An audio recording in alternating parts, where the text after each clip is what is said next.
Hello students, welcome. तो S Y become taxation का हमारा जो पेपर चल रहा था प्रीवियस ईयर 2019 का, वो आज हम कंटिन्यू करेंगे इस पेपर में।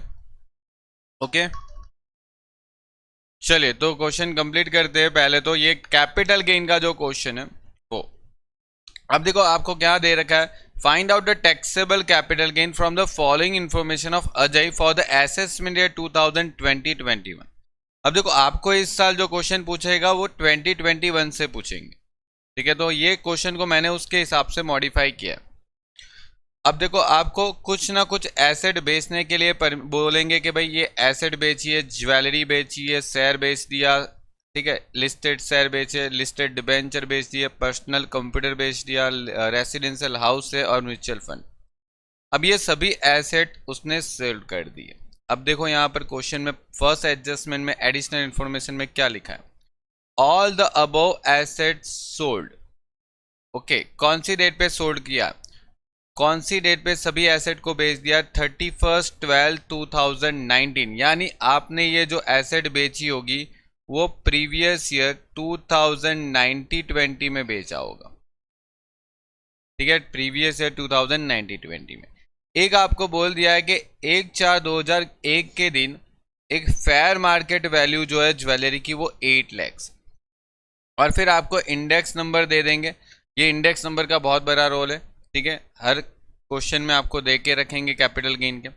सोल्ड ऑन डेप्ट oriented mutual fund were also directly. Okay, sold directly, यानी डेप्ट ओरिएंटेड जो म्यूचुअल फंड है वो आपने ऐसा बोला कि डायरेक्टली बेचा, यानी उसका कोई इतना फर्क नहीं पड़ता। ये जो म्यूचुअल फंड है वो डायरेक्ट बेचा है।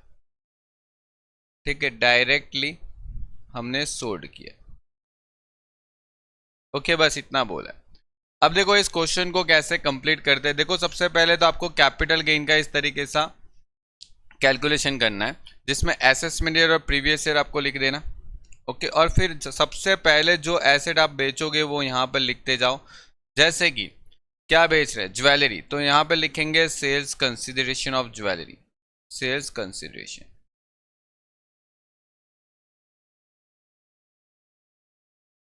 कितने की सेल्स कंसिडरेशन है, तो देखो सेल्स कंसिडरेशन कितने का है। आपने ज्वेलरी जब बेचा था तो कितने रुपए आपको मिले थे, 15,37,000। कितने, 15,37,000। तो यहां पर 15,37,000।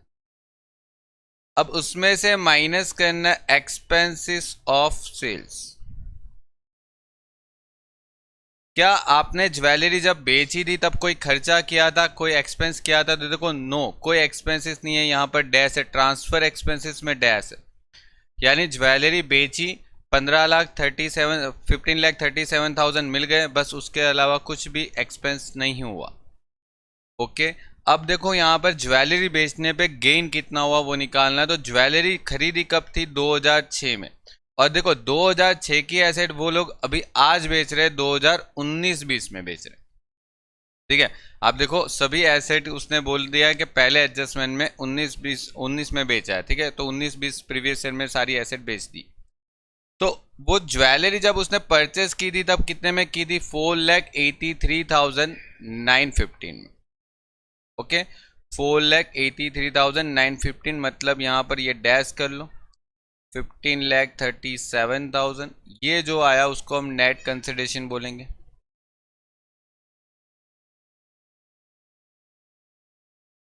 माइनस करना, अब देखो लॉन्ग टर्म एसेट्स होती है तो आपको इंडेक्स नंबर के हिसाब से कैलकुलेशन करनी होती है।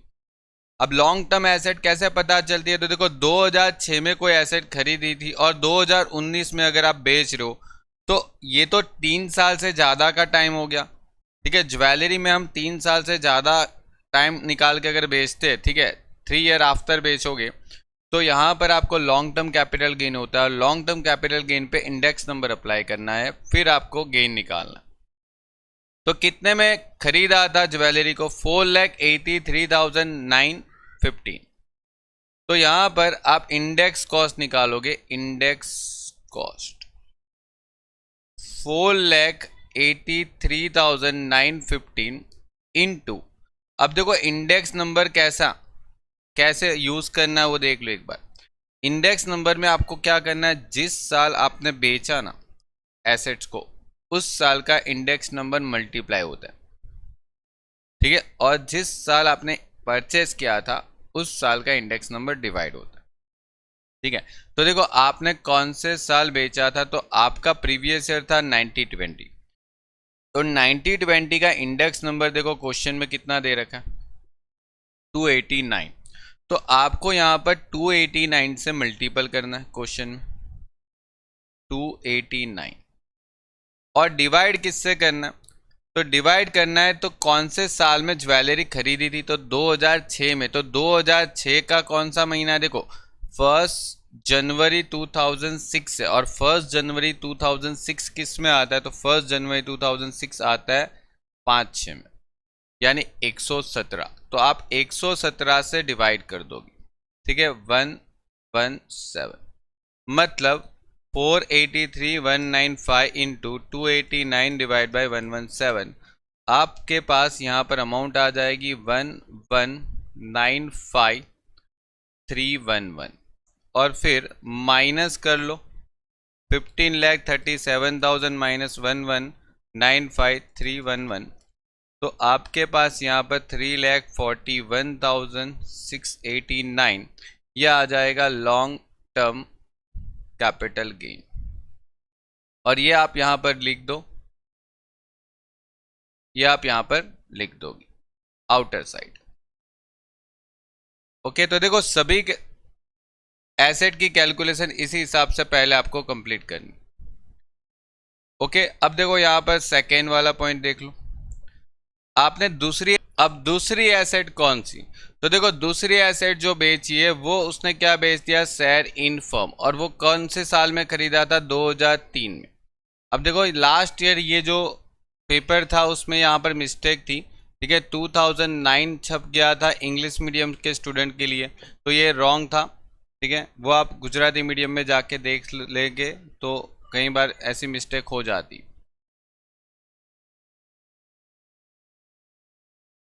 अब देखो सेकेंड एसेट कौन सी बेची है, तो शेयर इन फर्म। अब देखो शेयर इन फर्म कब खरीदा था, परचेस कब किया था, परचेस किया था 2003 में, ओके, और बेचा कितने में बेचा है, 12,21,000, और 3,000 एक्सपेंस किया है, ठीक है। तो चलो हम नीचे लिख देते हैं उसकी calculation. Second sales consideration 12,21,000 minus expense of sales जो कि था 3,000, मतलब 12,18,000 जो है वो आपकी नेट कंसिडरेशन आ जाएगी। ओके, और यहां पर इंडेक्स कॉस्ट आपको लेस करना है, इंडेक्स कॉस्ट।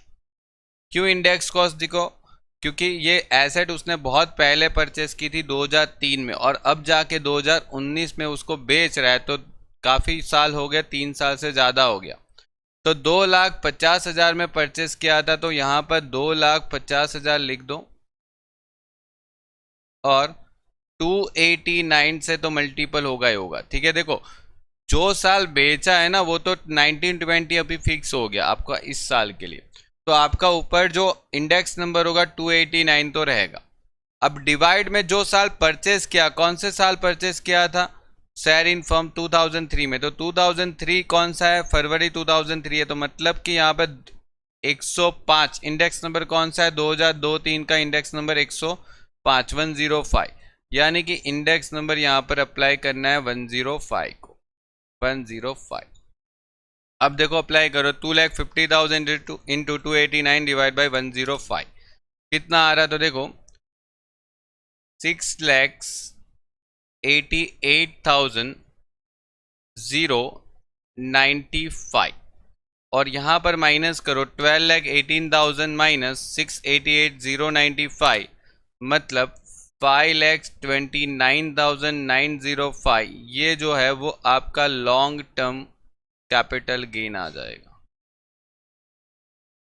5,29,905 हो गया। अब आप देखो नेक्स्ट कौन सी एसेट वो बेच रहा है, ठीक है, देखो नेक्स्ट जो बेच रहा है वो लिस्टेड शेयर बेच रहा है, लिस्टेड शेयर बेच रहा है। लिस्टेड शेयर खरीदे कब थे? तो देखो लिस्टेड शेयर जब खरीदे थे तो 1998 चल रहा था, और अभी बेच रहा है शेयर 2019 में।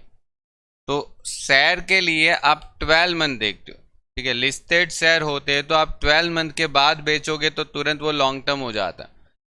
तो 1998 में जब परचेस किया था, 1998 में जब परचेस किया था, एक साल के बाद बेचेगा तो वो लॉन्ग टर्म हो गया। तो यहाँ तो 2019 में बेच रहा तो ये लॉन्ग टर्म हो गया। तो कितने में बेचा? 11,50,100 में।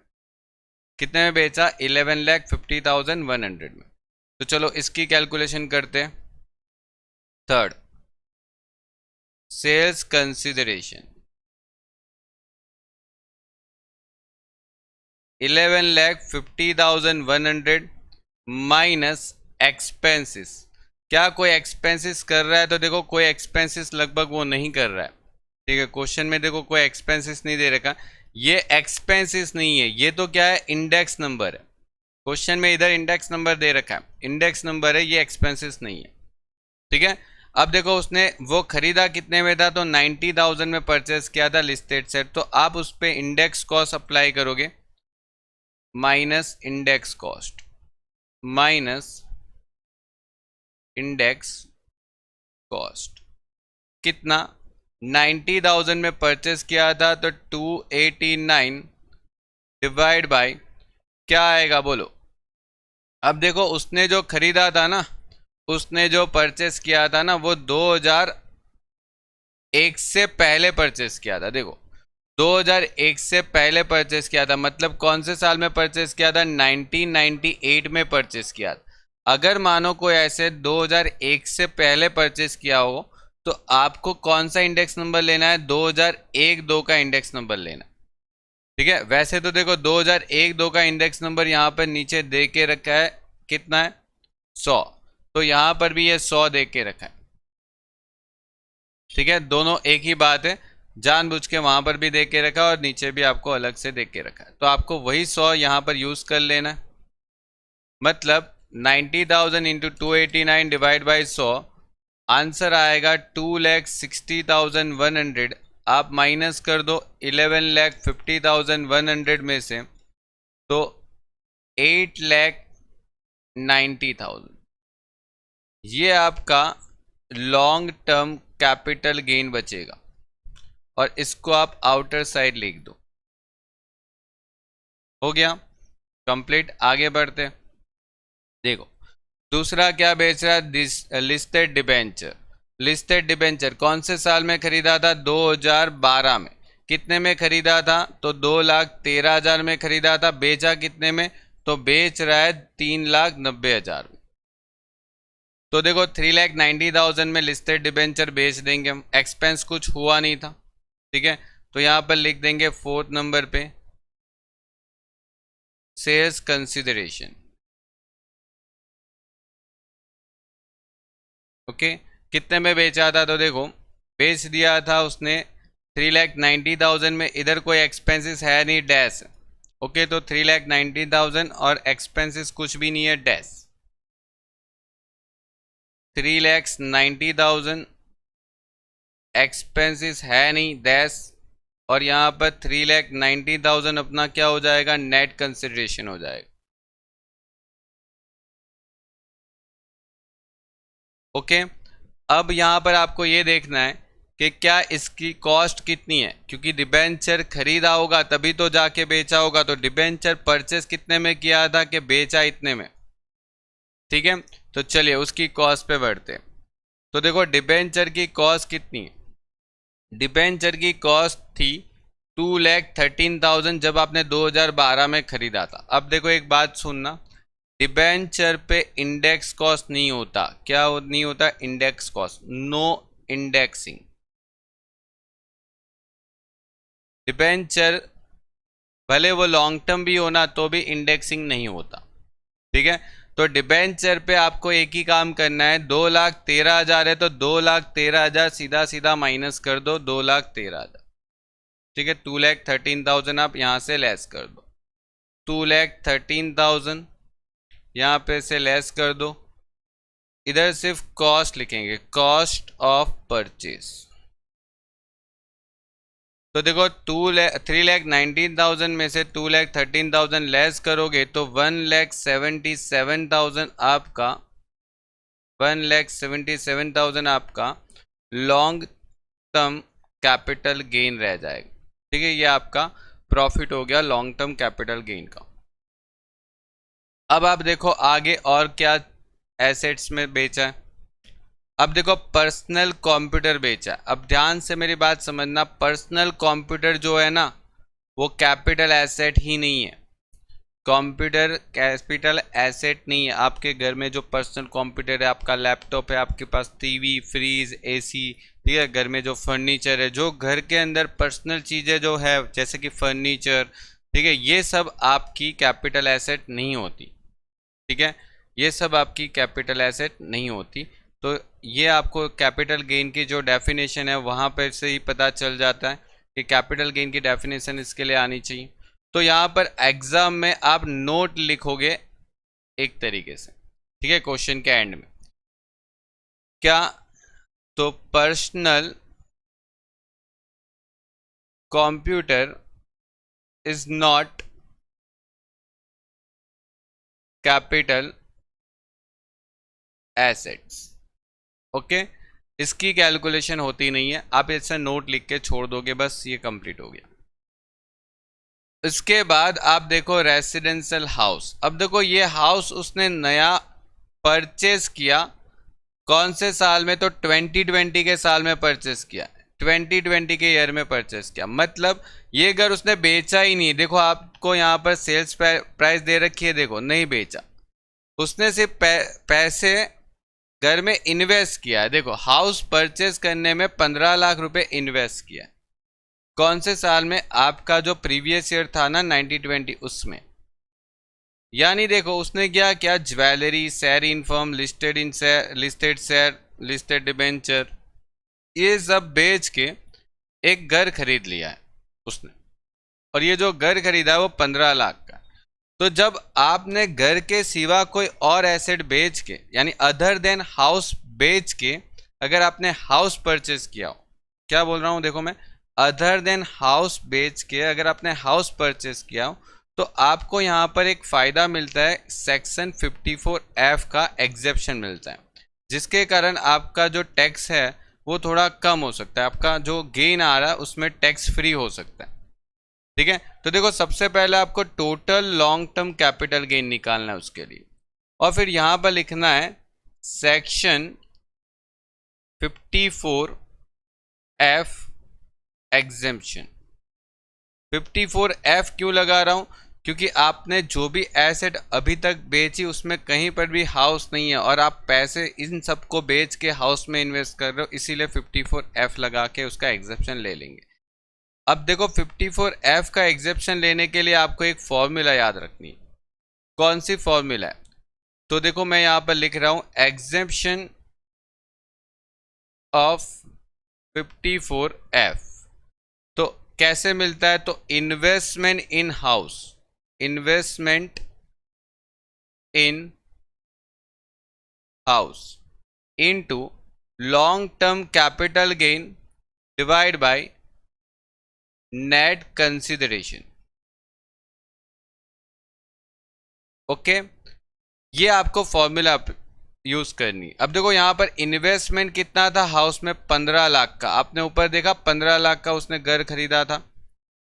अब आपका है यहाँ पर लॉन्ग टर्म कैपिटल गेन। देखो लॉन्ग टर्म कैपिटल गेन कितना, लॉन्ग टर्म कैपिटल गेन कितना, तो देखो यहाँ पर आप जितना भी कैपिटल गेन हुआ था उन सबका एक बार टोटल कर लो। देखो 341,689 प्लस 52,9905 प्लस 890 प्लस 177,000, मतलब देखो यहाँ पर 1,938,594। ठीक है, इतना कैपिटल गेन हुआ। और ये जो इतना कैपिटल गेन हुआ ना वो यहाँ पर आप लिख दो और फिर डिवाइड करो नेट कंसिडरेशन से। अब देखो नेट कंसिडरेशन कैसे निकालना है, तो ध्यान से वो भी देख लो। जितना नेट कंसिडरेशन है उन सबका टोटल कर लेंगे। देखो एक नेट कंसिडरेशन ये रहा, मतलब 15,37,000। फिर एक नेट कंसिडरेशन ये रहा 12,18,000, ठीक है। फिर एक नेट कंसिडरेशन ये रहा 11,50,100 और एक नेट कंसिडरेशन ये रहा 3,90,000। कितना टोटल नेट कंसिडरेशन आ गया, सबका टोटल कर लो तो 42,95,100।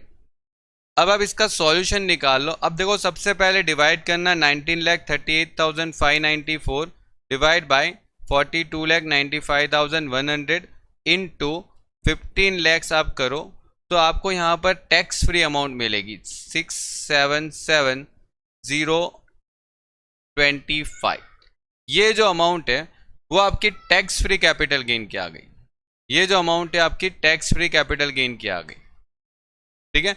इतने पे आपको टैक्स नहीं भरना 6,77,025 पे, यानी देखो 19,38,594 को जो कैपिटल गेन आपका टोटल आया उसको, उसमें से 6,77,025 को छोड़ दो, मतलब माइनस कर दो, और बाकी जो बच गया वो आपका टैक्सेबल कैपिटल गेन रह गया 12,61,569। ये रह गया आपका taxable capital gain, taxable long term capital gain. इसके ऊपर आपको टैक्स लगेगा। ओके, अभी भी अपने पास एक एसेट है वो रह गई, ठीक है। देखो एक एसेट अपने पास रह, अब देखो यहां पर जो म्यूचुअल फंड है वो आपने कितने में खरीदा था, कब खरीदा था और कब बेचा वो देख लो। अब देखो म्यूचुअल फंड कब खरीदा था 2018 में, कितने में खरीदा था 176 और कितने में बेचा 320 में। अब देखो यहां पर करना क्या है, आपने जो खरीदा था 2018 में, कौन सी तारीख पे, 18/2/2018 पे। अब आपने इसको बेचा कब है, तो देखो यहां पर आपको डेट दे रखी है 31/12/2019। अब म्यूचुअल फंड जो डेप्ट ओरिएंटेड होते हैं ना, आप देखो नीचे लिखा है डेप्ट ओरिएंटेड म्यूचुअल फंड, तो उसके लिए अगर 3 साल के बाद बेचोगे ना तो वो लॉन्ग टर्म होगा। लेकिन देखो यहाँ पर तो 3 साल कहाँ पे हो रहा है, यहाँ पर तो अभी 1 साल भी खत्म नहीं हो रहा है। 2018 में अगर आप कोई एसेट खरीद रहे हो और उसको बेचोगे 3 साल के बाद बेचोगे तब जाके वो लॉन्ग टर्म में जाएगी, लेकिन ये तो आपने 2018 में खरीदी, यहाँ पे 2019 है, ठीक है। तो ये कौन सा हो गया, शॉर्ट टर्म। तो शॉर्ट टर्म की कैलकुलेशन अलग से करना हमेशा एग्जाम में। तो देखो शॉर्ट टर्म की कैलकुलेशन कैसे होगी, कितने में बेचा था 320 में और कितने में खरीदा था 176 में। तो आप क्या करोगे, यहां पर लिख दोगे सेल्स कंसिडरेशन 320,